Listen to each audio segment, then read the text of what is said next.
dalam. Hari ini kita akan ngobrolin satu nilai yang maknanya penting tapi juga makin menantang, yaitu toleransi. Apa sih sebenarnya toleransi itu? Nah, di tengah masyarakat yang beragam dari suku, agama, budaya, sampai cara berpikir, toleransi bukan sekedar pilihan, tapi udah jadi kebutuhan.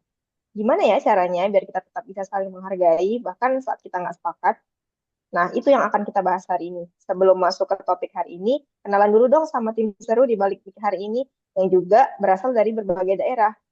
Aku sendiri, Sartika Kusuma, yang bakal jadi host sekaligus moderator.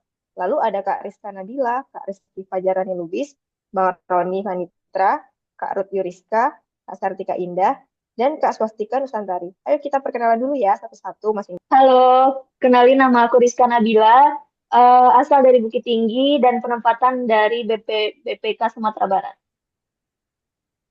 Halo Halo Kak, Kak Rizka. Halo. Halo. Halo Kak, halo, perkenalkan nama saya Roni Sanitra, saya asal dari Banda Aceh. Untuk penempatan saya dapat di BP2JK wilayah Aceh. Sekian perkenalan dari saya. Halo Bang Roni. Halo, Bang Roni. halo Bang. Halo. Halo Bang Roni. Halo semua, perkenalkan nama aku Rizky, aku asal dari Medan, dan sekarang penempatan di Balai Bekal wilayah Sungai Sumatera II Medan. Salam kenal semua. salam Kak kenal Rizky. Kak. Halo, selamat kenal Kak Halo Kak Rizky. Rizky. Halo Kak. Halo Kak Rizky. Halo semuanya, perkenalkan nama saya Ruti Rizka Renata Pasaribu, asalnya dari Batam, penempatan di BP2JK wilayah Kepulauan Riau. Salam kenal semuanya. Salam kenal Kak, salam Halo kenal. Kak. Salam Kenal kenal Salam Kak Kak. kenal Kak Rizka. Ruth. Halo semuanya, saya Saktika Indah Permata Dewi dari Pekanbaru, penempatan di BP2JK Riau. Halo. Halo Halo Kak, Kak Sartika. Halo Halo Kak. Kak. Kak. Salam kenal. Halo semuanya, salam kenal. Nama saya Swastika Nusantari. Saya asal Medan dan sekarang penempatan di BBWS Sumatera II Medan. halo Kak. Salam Salam kenal kenal Halo Kak. Kak. Kak Swastika. Salam kenal. Nah, itu tadi perkenalan dari tim kami. Yang pertama kali kita bahas tentang toleransi, materinya akan disampaikan oleh Kak Sartika Indah dan Kak Rizky. Halo semuanya, saya Saptika ingin menceritakan pengalaman saya di masa sekolah dulu. Dulu, waktu saya SMA, saya bersekolah di lingkungan yang cukup beragam. Teman-teman sekelas saya ada yang beragama Islam, Kristen, Buddha, dan dari berbagai suku juga. Tapi justru itu yang bikin saya belajar banyak tentang toleransi dari mereka. Karena kami sering saling bantu saat kegiatan keagamaan dan saling menghormati saat ada perayaan hari-hari besar kepercayaan masing-masing. Misalnya teman-teman yang non-muslim dan tetap menghormati saat kami berpuasa. Dan juga kami ikut senang saat waktu mereka merayakan Natal maupun Waisak. Sekian dari saya, Kak. Aku juga mau nambahin nih tentang pengalaman aku. Jadi dulu waktu SD, aku tuh sekolah di madrasah kan. Nah, aku tuh jadi aku nggak punya teman dari berbagai latar belakang agama. Sehingga aku sama teman-temanku punya pandangan yang agak kurang baik lah tentang agama lain. Salah satu contohnya pernah temanku bilang ke aku, jadi kalau misalnya kita pegang badan orang agama Islam, itu tangan kita tuh bakal panas. Nah, jadi anak umatnya kecil, aku tuh percaya-percaya aja gitu. Nah, tapi temannya SMP, aku kan masuk ke sekolah negeri yang anaknya tuh lebih beragam ya. Jadi di sana pertama kali aku punya teman non-muslim. Dan ternyata pandanganku selama ini tuh kalah. Ternyata teman-teman non-muslim yang aku kenal, kepribadiannya juga beragam gitu loh. Ada yang baik, jahat, pintar. Nah, dari itulah aku dapat pemahaman kalau ternyata kita tidak boleh menghakimi seseorang berdasarkan agama olehnya. Jadi kalau dulu itu Kak Rizky nganggapnya orang-orang yang selain Muslim itu kayak Titan gitu ya, panas gitu badannya. Nah itu nggak tahu ya temenku yang bilang tuh. Aku percaya-percaya aja lagi. Oke, oke, oke. Hoax betul dari dini ya. Iya. Menarik ya pengalamannya, saya juga lucu dengarnya gitu. Nah, kalau aku sendiri tuh mau sharing dikit di kantor sebelumnya sih ya, dan dua-duanya itu di situ aku pertama kali ikutan ngerayain Imlek. Jadi setiap ada acara Imlek kita ada makan siang bareng gitu, dan setiap kali bulan Ramadan ada buka bersama juga, dan yang hadir itu semuanya, baik dari yang etnis Tionghoa, agama apapun semuanya hadir. Jadi di situ benar-benar berasa banget sih kebersamaannya, dan nggak seperti apa yang selama ini selalu dinarasikan di media gitu deh. Menarik, menarik. Kita lanjut ke pembahasan berikutnya itu tentang nasionalisme, apakah masih relevan di tengah globalisasi? Gimana kita dengerin ya pendapatnya dari Kak Rizka sama Kak Arut. Kalau menurut aku pribadi ya, Ruth, aku merasa nasionalisme itu masih sangat relevan. Justru mungkin sekarang lebih penting daripada sebelumnya. Soalnya kita itu kan hidup di era globalisasi ya, di mana batas-batas negara itu kayak udah memudar gitu. Karena kita bisa dengan mudah untuk mengakses budaya luar, belanja produk luar, bahkan lebih hafal budaya pop atau asing dari budaya sendiri. Nah, mungkin disitulah letak pentingnya nasionalisme. Jadi bukan berarti kita nasionalisme itu bukan berarti kita menutup diri, tapi supaya kita tetap tahu siapa kita, dari mana kita berasal, dan apa yang perlu kita jaga. Aku setuju banget sih, Kak Rizka. Kadang ada anggapan kalau nasionalisme itu ketinggalan zaman, apalagi di tengah dunia yang global sekarang. Tapi menurutku nasionalisme itu justru bisa jadi pegangan biar kita tuh nggak kehilangan arah. Jadi globalisasi itu kayak pisau bermata dua. Di satu sisi dia buka peluang, tapi di sisi lain bisa bikin kita lupa sama identitas kita. Kalau kita nggak punya nasionalisme, kita bisa kehilangan karakter, kita bisa terbawa arus tanpa saringan yang jelas.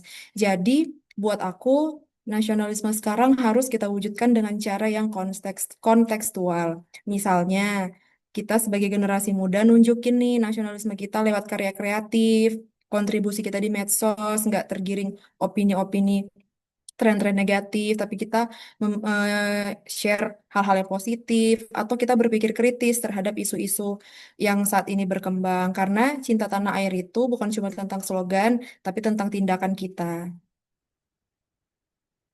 Nah, sayangnya di tengah derasnya arus global itu, justru banyak generasi muda yang mulai kehilangan rasa memiliki gitu loh terhadap bangsanya. Iya nggak, Kak Ruth?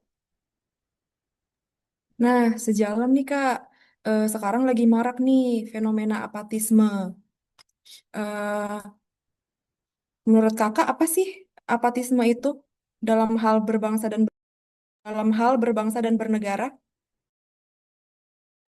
Kalau secara umum, apa yang aku tahu, apatisme itu adalah sikap nggak peduli atau nggak tertarik sama sesuatu yang sebenarnya itu penting.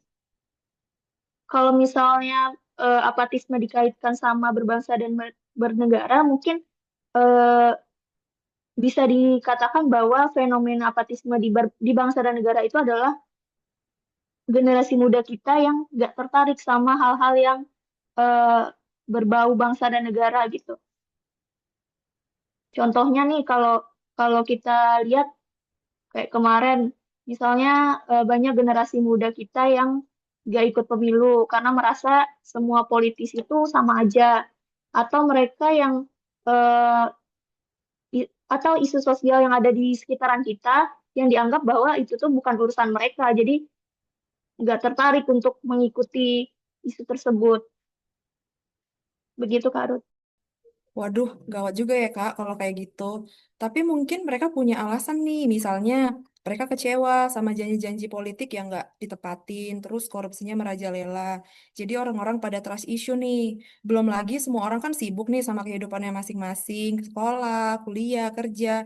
Jadi ada istilah nggak sempat mikirin negara. Orang aja udah sibuk sama hidupnya gitu kan. Dan sekarang juga udah serba digital, jadi kalau mau untuk belajar sejarah Indonesia itu mungkin dianggap kaku dan gak keren bagi sebagian orang.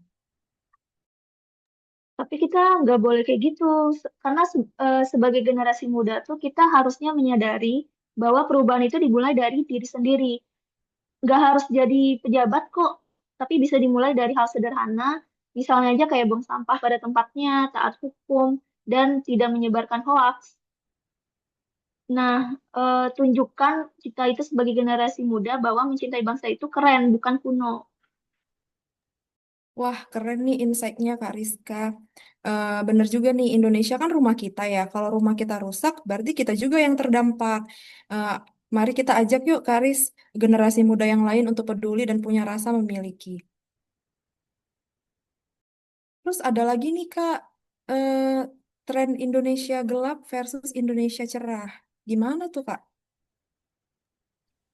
Mungkin kalau ngomongin gelapnya Indonesia, pasti nggak sedikit kali ya. Karena kita tahu ya, Indonesia di dalam itu ada kasus korupsi, pendidikan kita yang masih belum rata, birokrasi yang lambat, sampai diskriminasi. Kadang kita sendiri sebenarnya juga ngerasa kecewa sama sistem yang gak berpihak. Setuju sih, apalagi kita sebagai generasi muda kadang ngerasa pesimis. Tapi penting juga buat kita sadar dan mengakui kalau kekurangan itu bukan berarti kita anti sama Indonesia. Justru itu langkah awal buat perubahan. Memang di sisi lain Indonesia itu juga punya banyak kelemahan, tapi juga punya banyak hal yang membanggakan. Generasinya kreatif, terus semangat kolaborasinya tinggi. Apalagi kan kita dari berbagai latar belakang budaya yang justru itu jadi aset buat kita. Dan banyak juga nih yang udah mulai peduli sama isu-isu sosial dan lingkungan.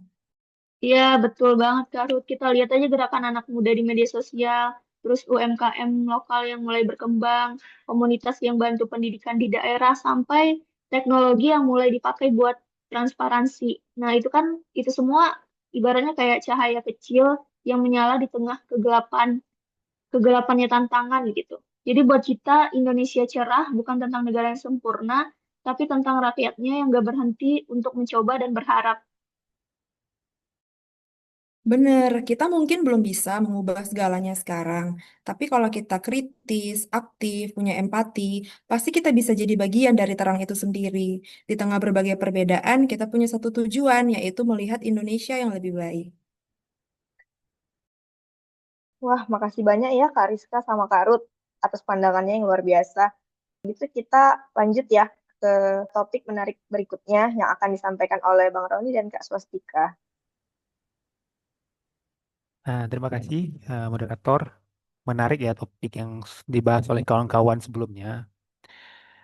Izin nih, saya melanjutkan obrolan, tapi dengan topik yang berbeda, yaitu penyalahgunaan teknologi dan informasi dan bagaimana hal ini bisa berdampak langsung pada nilai toleransi di masyarakat kita.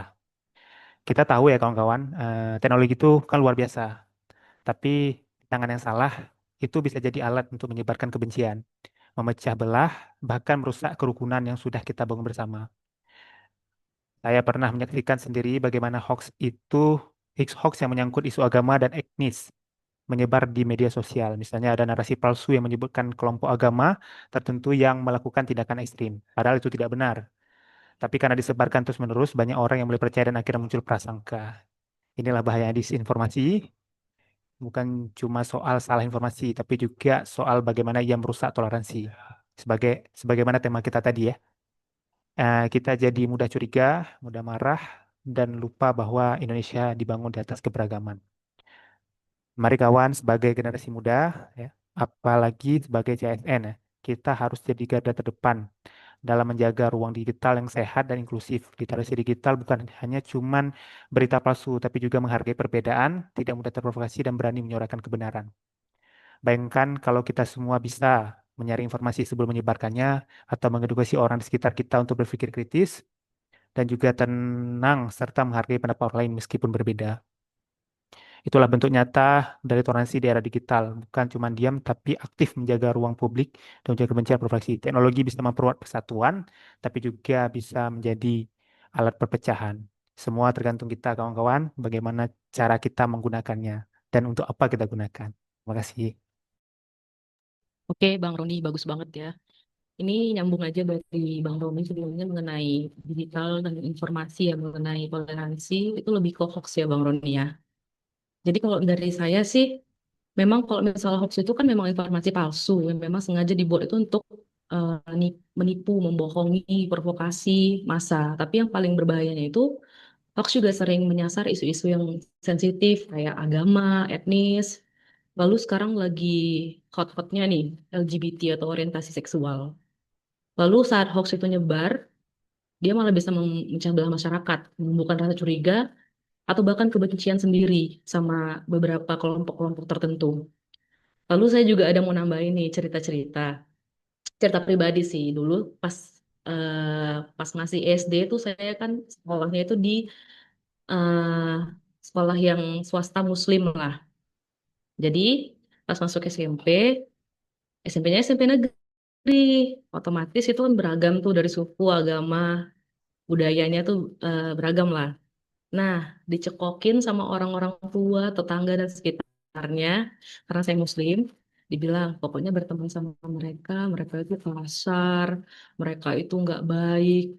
Terus pas sudah masuk di SMP-nya, malah teman saya itu lebih banyak yang non dibandingkan yang Muslim. Kayaknya mereka itu kayak lebih lebih luas, lebih gimana ya?